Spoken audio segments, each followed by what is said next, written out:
government's deadline for the MTA to kill congestion pricing is this Friday. Both the MTA and Governor Hochul have vowed to continue with congestion pricing. The MTA's filed suit saying the feds don't have the authority to halt it.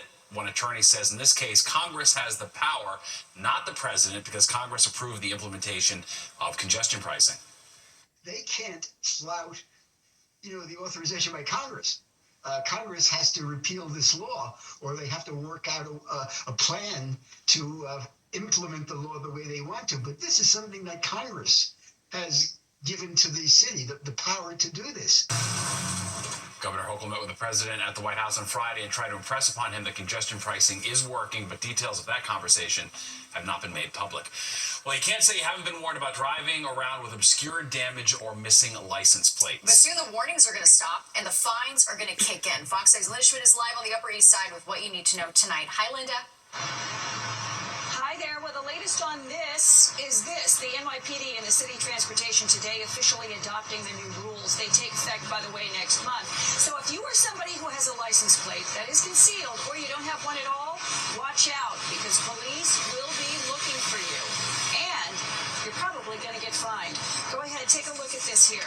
The police commissioner says this is all about safety. The city has speed cameras around the city, and if drivers have license plates that are obstructed, say for example they are covered with plastic, rust, even dirt, the cameras cannot read the plates, and oftentimes that then empowers people to speed. They think they're getting away with something. Now, in addition, they are getting away with not paying tolls, including the new congestion pricing toll. Starting next month, license plates, these are the new rules, must be securely fastened, readable, and clean. No coverings of any kind, including glass and plastic. There is also a ban on vehicle covers. Now, those are the ones that people put on their vehicles when they're parked. They oftentimes conceal the license plates, registration stickers, or VIN numbers.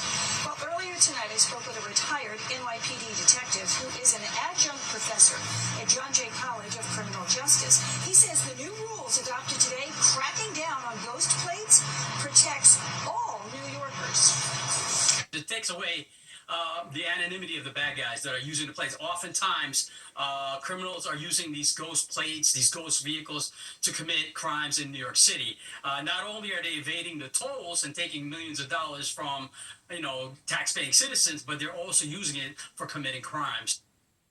And by the way, drivers who are caught covering up their license plates can face fines of up to $500. Repeat offenders could have their registration suspended for up to 90 days. Once again, the new rules take effect next month, the exact day, April 16th. Back inside to you. We've been warned. All right, Linda, thank you. Well, sharing stories about life on the spectrum. Tonight, we're putting up the spotlight on a Long Island organization helping adults with autism enter the workforce ahead of National Autism Acceptance Month. And au revoir to the Statue of Liberty. A French politician says America should return it.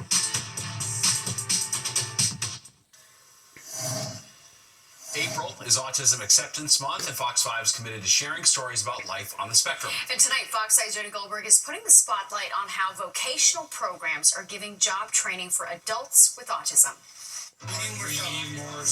Life skill lessons are learned inside the Nicholas Center. We service young adults with autism. The nonprofit opened its doors in 2011.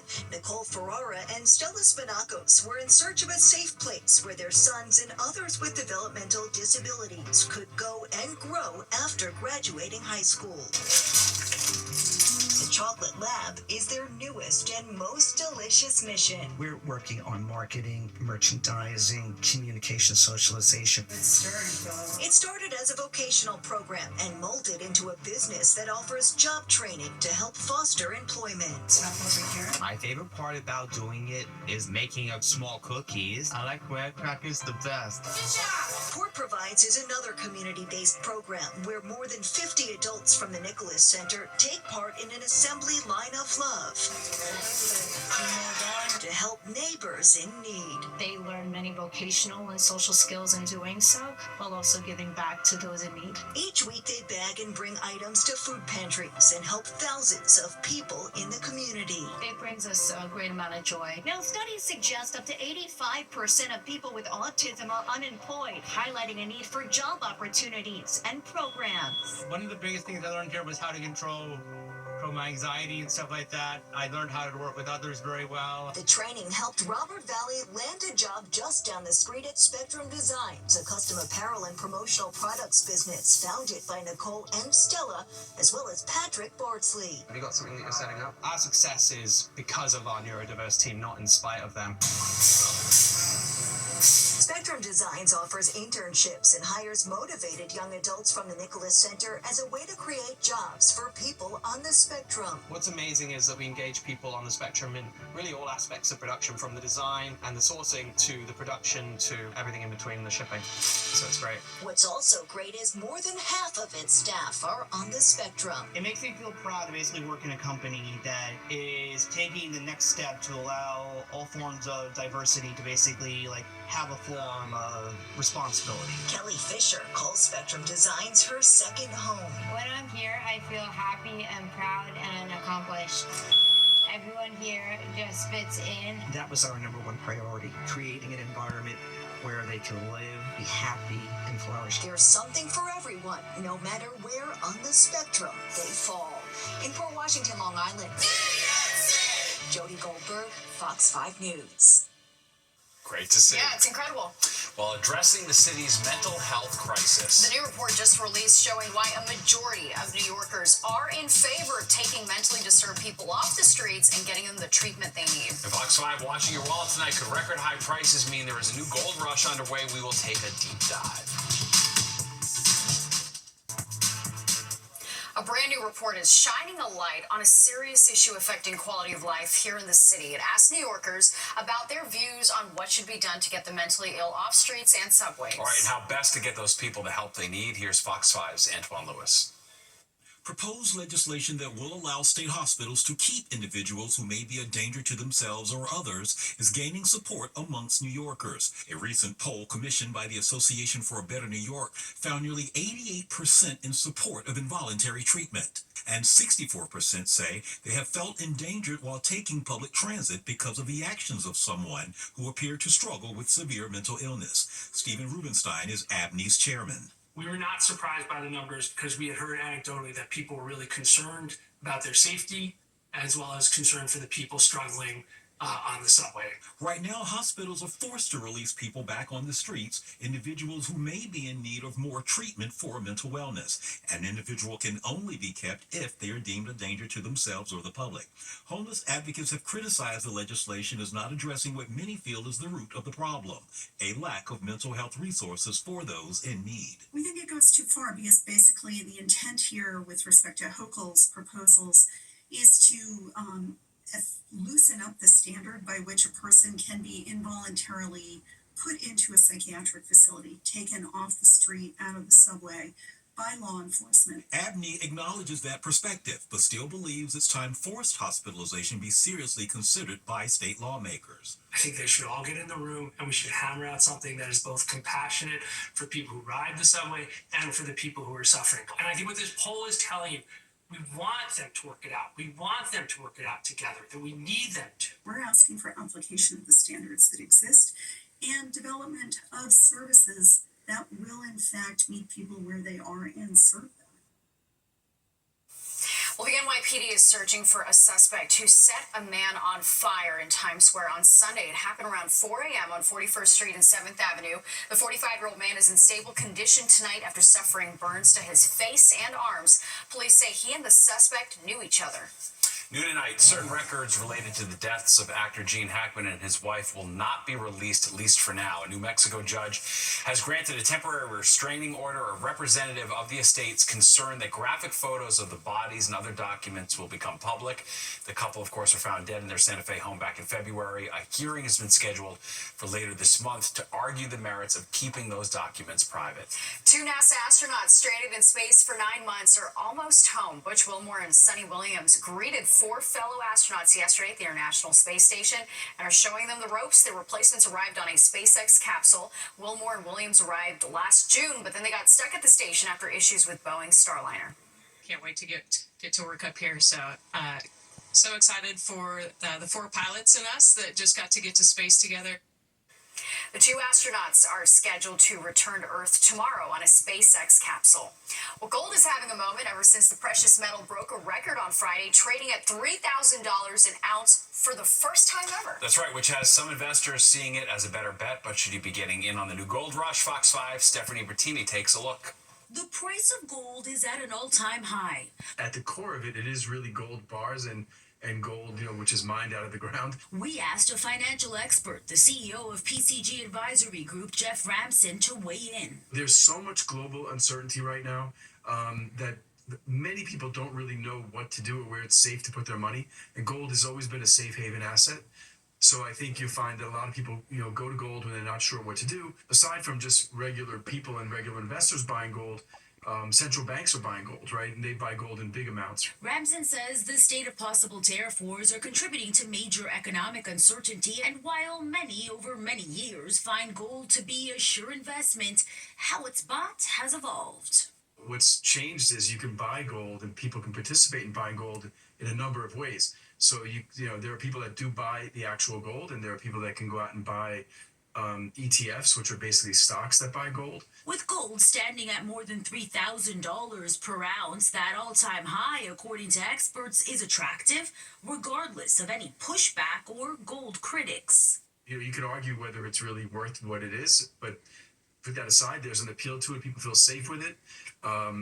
And there's a luster to gold. It was Friday that experts say gold broke through its record barrier at $3,000 per ounce, and as it continues to hold that high, some of you might be wondering if it's time to visit a store or call your financial advisor. Some tips experts say if you're going to invest, make it part of your overall financial portfolio, and of course, get some expert advice first. Stephanie Bertini, Fox 5 News. The fire department continued its St. Patrick's Day tradition of honoring the 343 members who lost their lives on 9/11. Hundreds of firefighters marching in today's parade, each carrying a flag representing a hero who died. The moving tribute dates back to 2002 and has grown into an annual event thanks to firefighter Richie. Start the new year From a 9/11 related illness and could not attend. Wow, heartbreaking. All right, another retailer seeing red. And it turns out Forever 21 isn't really forever. The chain ready to close its doors as it files for bankruptcy for the second time. And on the St. Patrick's Day, did a college basketball staple actually get its start at an Irish bar on Staten Island? We're going to take a look at the March Madness brackets origin story.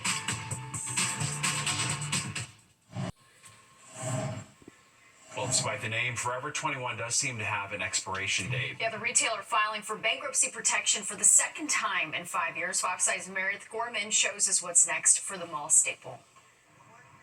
It's the end of a shopping era. All Forever 21 stores in the U.S. are closing.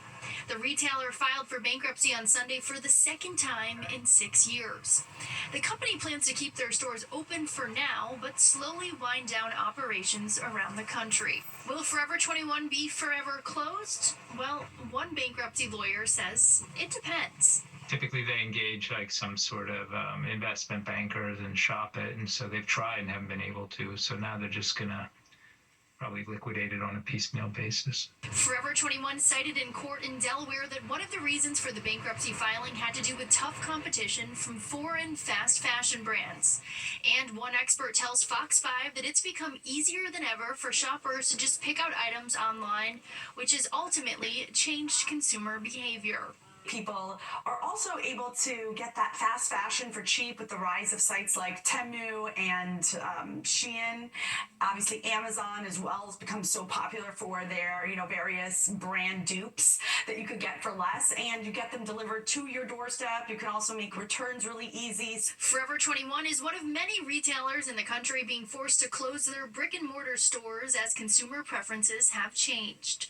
That being said, all of the people I spoke to in Manhattan today said they actually do prefer to buy clothing in physical stores. I like to go in person to shop because I get to try it on and I get to see the variety of the stuff that they have. And sometimes online it doesn't have true to fit. I love to go in there at least 5 times out of the week and just dress up, make sure my hair looks good, my nails. And as you can see behind me, this Forever 21 store completely marked down all of the inventory on sale after this news. Reporting from Midtown, I'm Meredith Gorman, Fox 5 News. Just 5 times a week, days jeez. a week. That's Wow. gonna be a loss I for gotta her. see her closet. Yeah. All right, it's March, and you know what that means. March Madness and NCAA tournament brackets. All right, but is this Staten Island bar the actual birthplace of the bracket? And Broadway blockbuster. Wait until you find out just how much people are willing to pay to see Denzel Washington and Jake Gyllenhaal on stage. That's on Friday. Everyone, of course, is excited about St. John's punching its ticket to the big dance, but there's another source of March Madness pride here in the city as well. As Fox 6 Kendall Green shows us, it all has to do with the birthplace of the bracket and whether it all started at a bar on Staten Island.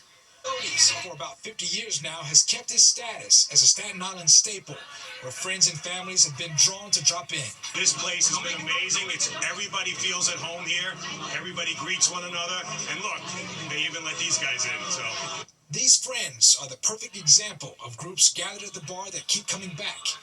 But Jody's is a gem in college basketball after creating a global staple of its own. I think it's something about a bracket or maybe something about some basketball. That's right. It's the home of the NCAA tournament bracket. Most of us fill out a part of March Madness every year. I worked on Wall Street for almost 50 years, and everybody over there knew about it. The bracket started here. Back in the day, a bunch of guys were sitting around, and the owner, Jody, came up with the idea and said, hey, we can do this bracket, and the rest is history. The place has become synonymous with March Madness. And Jody, Terrence Haggerty's late father, was the mad genius behind the movement. We ran a pool, and it generated a lot of popularity back in the 80s, 90s, and early 2000s. The jackpot reportedly hit a $1.6 million high before it was officially shut down 18 years ago.